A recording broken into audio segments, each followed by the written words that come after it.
Hello, me lads and lovelies. Captain Edward Von Arkham here, coming to you from on board the MHS Hysteria. We've made an interesting discovery today. As you may recall, a few weeks ago we were hired by an anonymous collector to deliver a mummy to America, but it got away from us. We certainly didn't throw it overboard. No. It did that itself. Today we've received a strange wire in regards to the mummy and the collector. Dear MHS Hysteria, it has recently come to my attention that you were hired by my colleague to deliver a certain item to an intermediary in America. It is to my great delight that you chose not to complete the transaction, as the acquisition of such cargo was not approved by the order to which we belong. I should like to ask you to refrain from conducting any further business with my colleague in the future. Sincerely, W. Curious.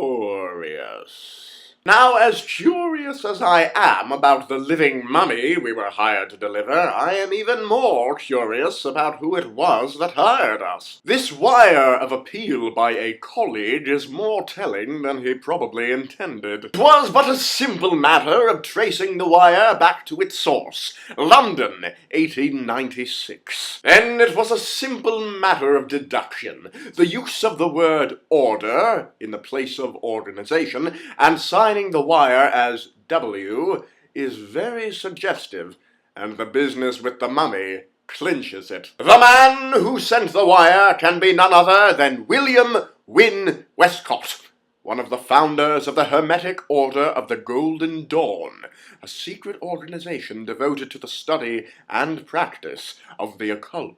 An odd, secretive, complicated bunch, the Golden Dawn. The whole thing is based on a hierarchy similar to the Masonic lodges, with a jumble of roots in Christian mysticism, Kabbalah, Hermeticism, theurgy, alchemy, theosophy, astrology, all wrapped up in the frame of ancient Egyptian religion. In the late 19th century, there were secret temples scattered all throughout Great Britain. There were first orders, second orders, inner orders, outer orders, orders within orders, side orders, backward orders, inside-out orders. It's all very confusing. Their practices and rituals are highly ambiguous, even centuries after their decline. But this business with the mummy concerns me. From the sound of Westcott's wire, there is dissent within the order. If he is concerned, the mummy's purpose must surely be nefarious. In such a case, we must discover what became of the thing after it, left our company. Whether or not it survived the fall, Belgium is a small and uneventful place. If an undead Egyptian man falls out of the sky over Belgium, someone is going to notice. As to the Order of the Golden Dawn, Westcott won't speak to us, but I know someone who may in retrospect. William Butler Yeats, Irish poet and secret member of the Order since 1890. I knew Yeats later in his life, a great admirer of his poetry and occasional correspondent.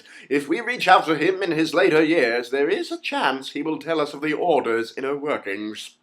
Well, that's our time for today. I have a wire to compose. Until next time, stay mad, my duckies. Could you see if there's anything at all happening in Belgium? Could you see if there's anything at all happening in Belgium?